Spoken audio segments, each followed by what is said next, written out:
bloopers if you want. Yeah. All right. That's a perfect way to start this out. Yeah. All right. Welcome back to Out of the Ink, Blue Octopus. We're here with the hilarious Tara Erickson. Yeah. Hey guys. Yeah, and let's just jump in. Yeah. Let's get to it. Let's get to it. So, how did you get started on YouTube? Yeah.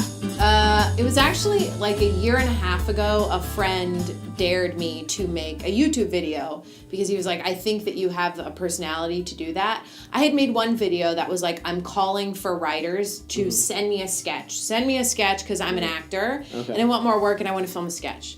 So I made this video about like, I can play a mom and like a kid or a workout instructor, but obviously in the video I failed at all of them. And it turned out to be a great video and people liked it. And then my friend was like, you should do it. And I did. And I've been doing it ever since, every week. Cool, okay. How long? It's a thing. How long has you been around for? You mean my videos? Well, your channel, like when you my channel. Yeah. God, I would say that my channel's probably been around for about 2 years when I was doing sketches that were just on and off. That was like once every few months, and I wasn't super dedicated to putting out a lot of content until it was just me in front of the camera talking to people, making jokes, acting like an idiot. And then people actually responded to it way more than like other things, and I was surprised, and they seemed to enjoy it, and I liked it.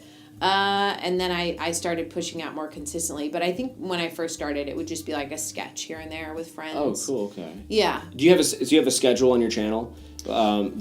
Yeah, every Monday I release a video, and then sometimes I'll have like surprise vlogs of dumb stuff that I'll release like on other days. But I dedicate every Monday. There's a video, whether it's great or not, that I release it. Yeah. Awesome. What would you say your favorite video so far is?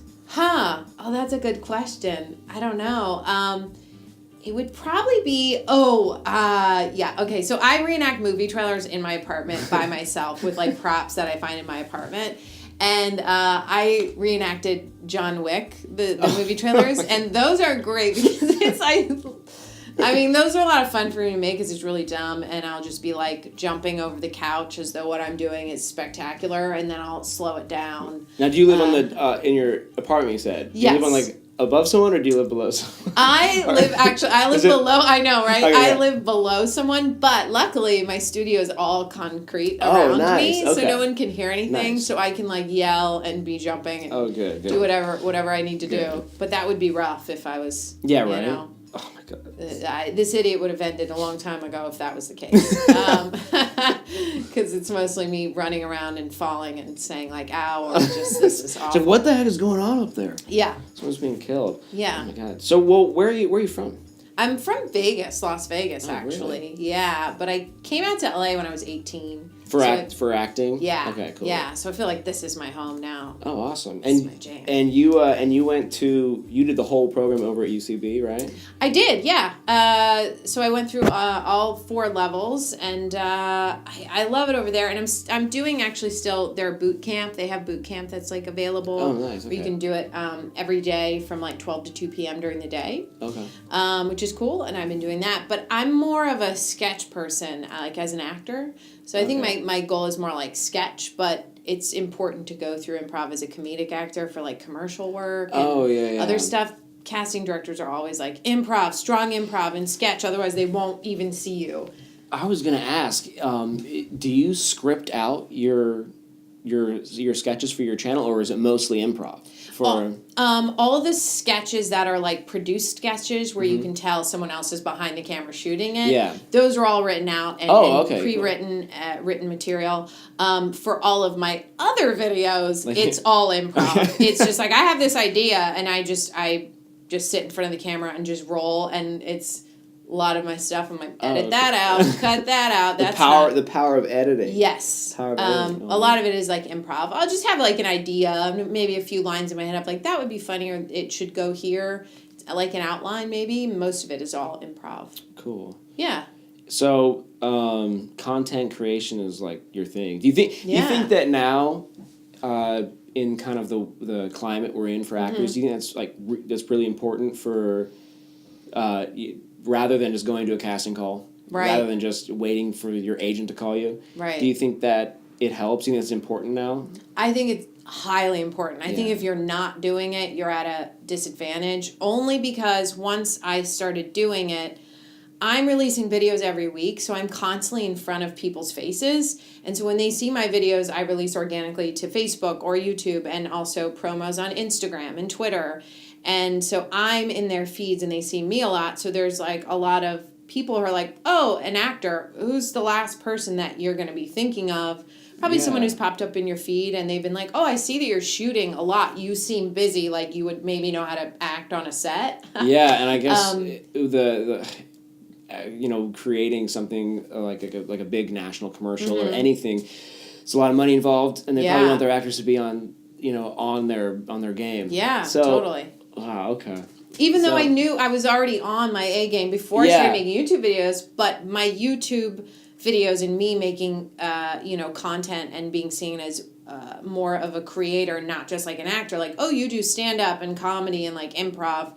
It's just a whole realm that they're like, cool, we can like pull her in and trust that like if we just throw different things at her, she'll be able to she'll be cool with it. How important is improv for? Do you think so important for actors? For actors, yeah. I was in an audition the other day, and there were no lines, and he goes, okay, great, you're going to just grab this remote control, you're going to pop it and be like, okay, great, your cable's getting ready. He's like, I'll ask you another question, but just talk as though you're setting up their cable, and you're a nice, friendly representative. The girl that went before me seemed really kind of nervous, but she hit it pretty well, and I'm like, great, this is cool, this is an everyday thing. And she was like, okay, your cable is in, and... and I'm not joking. I mean, it was just because I think she didn't realize that there wasn't a script and that it was just going to be improvised, and you just go off the cusp and you just throw out whatever is going to come out, make it legible. But and he was like, okay, wait, just like, relax a little bit, like seem a little friendlier. We're looking for a friendly representative, but it was hard for her to break out of it. And I think that's why casting directors are obsessed with saying, let's have everybody do improv so they don't feel... So, because there's a lot of pressure. It's, oh my God, now I have to make up something and be, and do a great job with this. Right.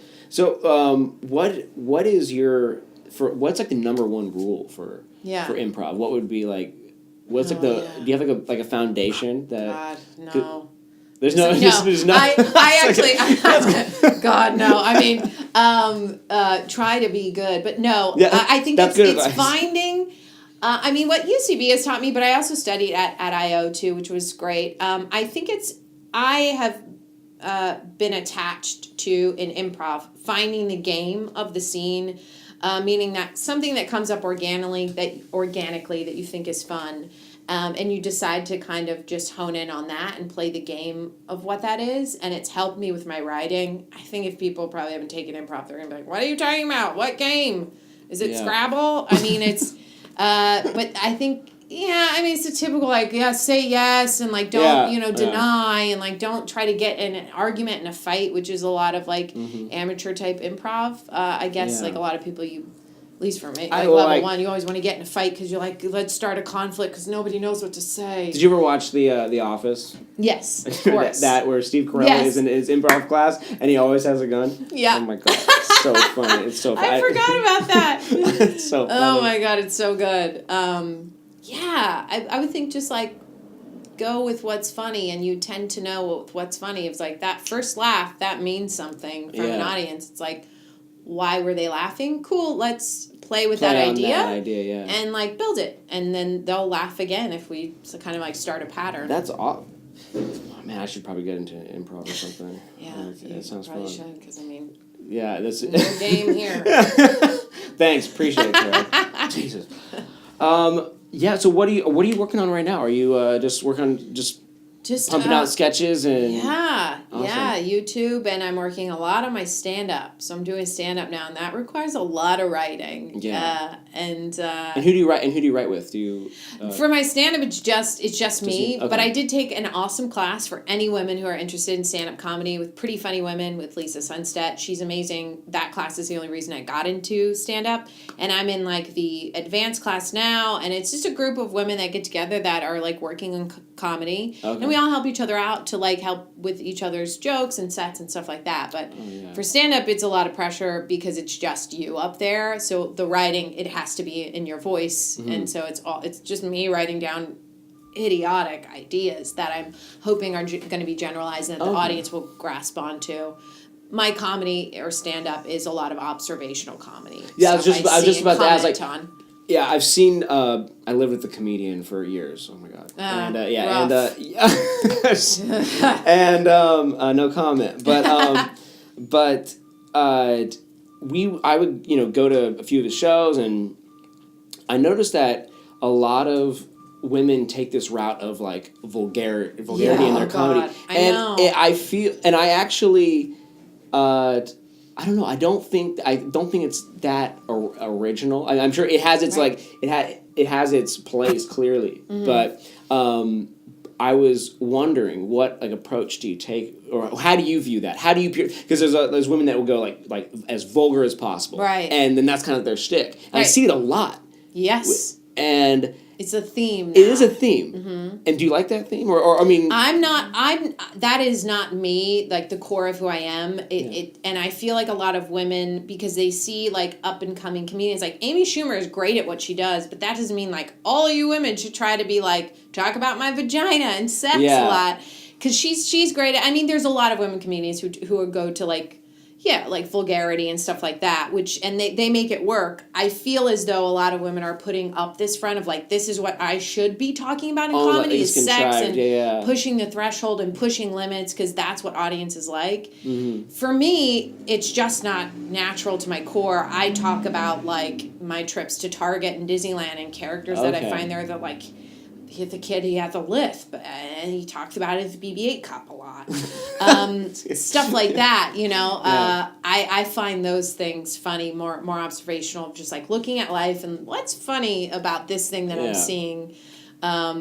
Like one dad at Disneyland. I talk a lot about Disneyland sometimes with this one dad the other day when I was there. He was holding a crying child in his arms, and his dad took his head and he was like, "You're going to have so much fun today." And the kid was like, "Ah!" And his dad said that. And then he was like,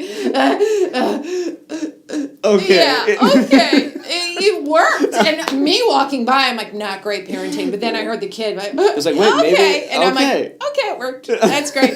Yeah. I mean, and there's nothing wrong with the vulgarity. Not at all. But I just think that it is a trend I see. Yeah. And I just sometimes it comes off as contrived. I just want to know what your take on that. That's what I mean. Is like, is it really true to the core for all of these women to go to that extreme? Yeah. I'm like, I don't know if that's possible. I feel like some of them are just pulling that because they feel like they need to. You know what I mean? And I think that being true to yourself in music and everything, it really it makes you come off. People always want to connect with someone who they at least believe is honest or believe is like true to themselves, and that's a big thing. Well, shoot, do you have any stand up coming up or?